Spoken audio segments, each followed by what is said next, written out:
conversation is brought to you by Marcus and Mack, voted best personal injury law firm. Best of Indiana County contest. Marcus and Mack, a law firm representing injured people. When you came into the studio, I said, go ahead, try to match all that baseball action with your budget talk. Right.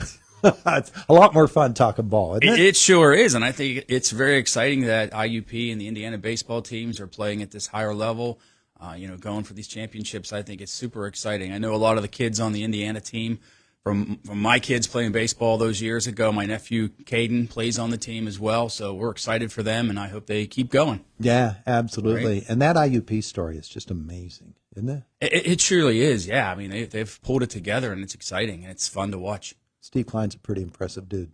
I have to say that, I was able to catch some of the games that were being streamed, and it is impressive, very much so. Yeah. Well, speaking of impressive, let's talk about this week in Harrisburg. You've spent a good deal of time in Harrisburg this week as the legislature's in full session and Yes. Talking budget yesterday, but not as much as you would like. No, I got back last night, Todd, around 8 o'clock. We're starting to finally peel away some of the layers on this year's budget. I would have preferred to have done this well before the beginning of June, but we did see an education bill yesterday that is basically what the governor is asking for in the budget, an increase of over $1 billion in education funding. They included some charter school reforms in that bill. We only saw it for the first time this week, so there's a lot to digest there, seeing how the breakdowns occur with how this funding will be used. But it's really the first big nugget of the budget that we've seen, and here we are already into the first week of June, and we're supposed to have a budget done by June 30th, which it seems unlikely because there are a lot of things that need to fall into place, and we're not in now the third week of June, so we're only in next week and then the final week of June. And to have a budget done in that short amount of time is going to be a heavy lift. Not saying that it's not possible, but I think a lot of things need to come together for that to happen. There have been numbers tossed around for the public to digest, Yes. and we try to simplify things and say there's this amount of dollars, and this is what one side wants to do with this is what the other side wants to do with it. Yes. And $14 billion is what they say is a surplus. Is that a real number?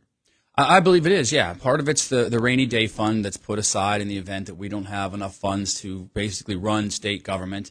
The other is our reserve funds, and that's been built up through really the Republican caucus's leadership over the past 5-6 years when we put those monies aside, working with the Wolf administration to create those surplus funds. Those are there for a reason. That's not just to spend when we want to spend. Those are there in the event that we have a downturn in the economy, which is what we have been telling people. That's why it's important that we keep those funds where they are, at least the majority of them, so that in the event we do have some downturn in the economy, we're not forced to raise taxes or put additional burdens on working families. We can draw down those funds when we need to in the event of an emergency situation. If the state were to decide to do something different with those monies, one proposal from the Republican side is, well, let's give it back to the people who gave it to us, the taxpayers, by reducing their tax rates. Whereas the Shapiro administration, education yesterday was one of the topics. Yes. They want to change the funding formula. Their court mandated that has to happen within Pennsylvania. What's the best use? Well, I think these are all chips that are starting to be played, some hands that are being put on the table to begin these budget negotiations. And I think there's a place where we can all meet somewhere where you don't get everything you want, but you get what's good for the state. And that's really where my focus is. What is good for Pennsylvania?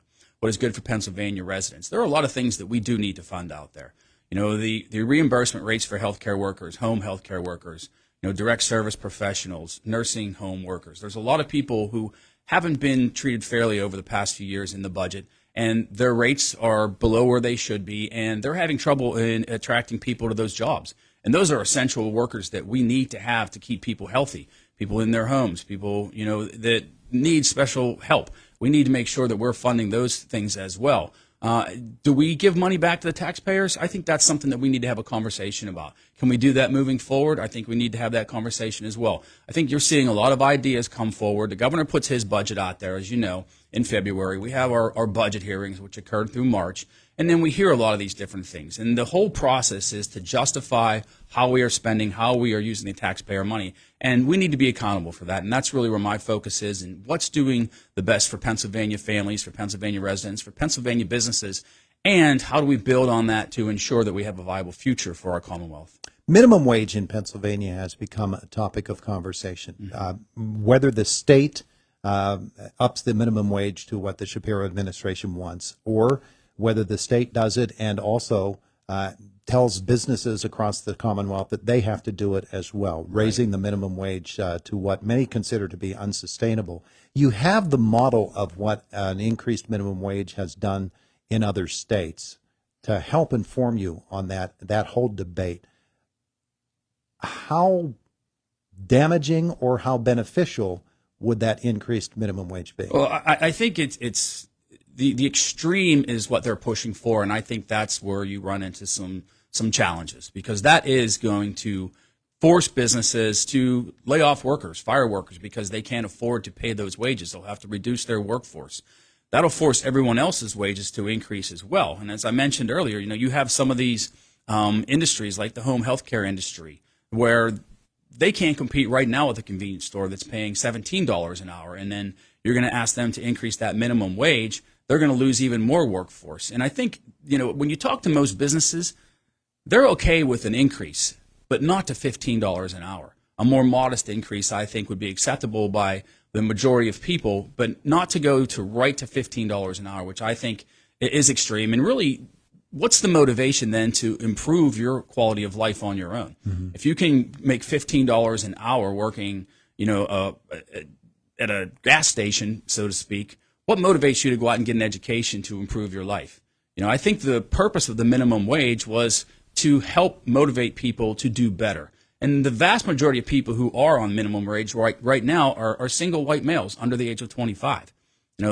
People are making more money than minimum wage already. And I think by forcing businesses to reach that higher threshold, you're just going to create an additional burden, especially on small businesses, and force more people to lose their jobs. In California, particularly the fast food industry is one that is held up a lot. Mm-hmm. There are stories about now AI taking over for actual employees within the stores because they can't pay that minimum wage. So you and $20 hamburgers. Yeah. And we've seen the result. The fast food industry actually is a pretty good example to follow on. We've seen the increase in fast food prices it's we keep hearing that word unsustainable. This seems unsustainable. Yeah, someone has to pick up those costs, and I think that's what people don't realize. Where is this additional money going to come from?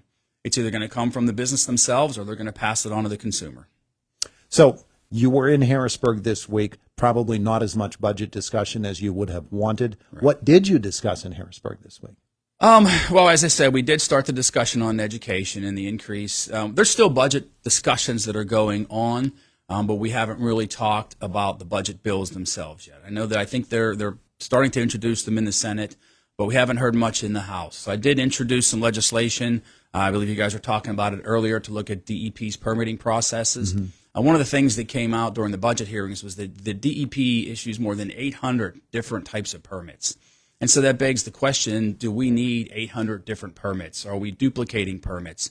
Are we doing permits that are in excess of what's required by the federal government? And if we are, then we're putting ourselves at a disadvantage when it comes to other states and are being competitive and attracting businesses.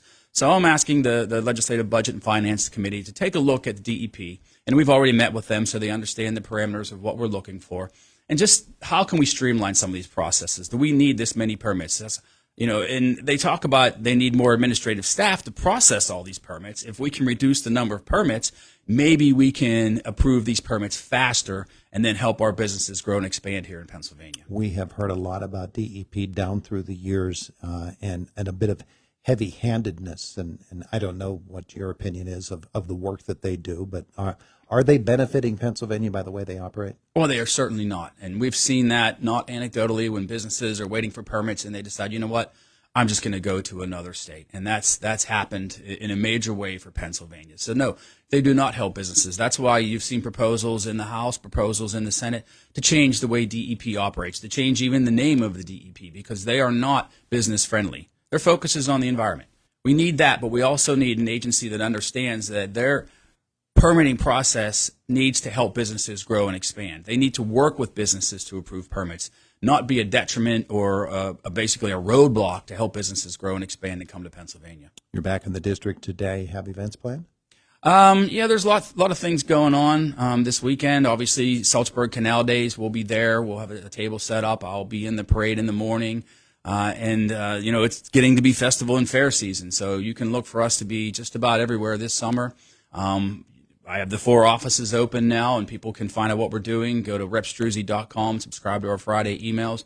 But we're going to be out and about, as I said, this weekend. I know Climber Days is happening, but unfortunately we already obligated ourselves to Salzburg, but there's so much going to be happening here as we begin fall or the festival and fair seasons, and we're excited about that. We'll be out there and ready to meet and talk to people. And then you have to head back to Harrisburg. June is going to be a really busy month, isn't it? It always is, but rightly so. I mean, we're elected to put a budget together that benefits Pennsylvania, and that's what we should be doing. So, when I'm in Harrisburg, we roll up the sleeves and we try to get things done, always cognizant of what's good for Indiana County, what's good for our district, and what's good for the people of this Commonwealth.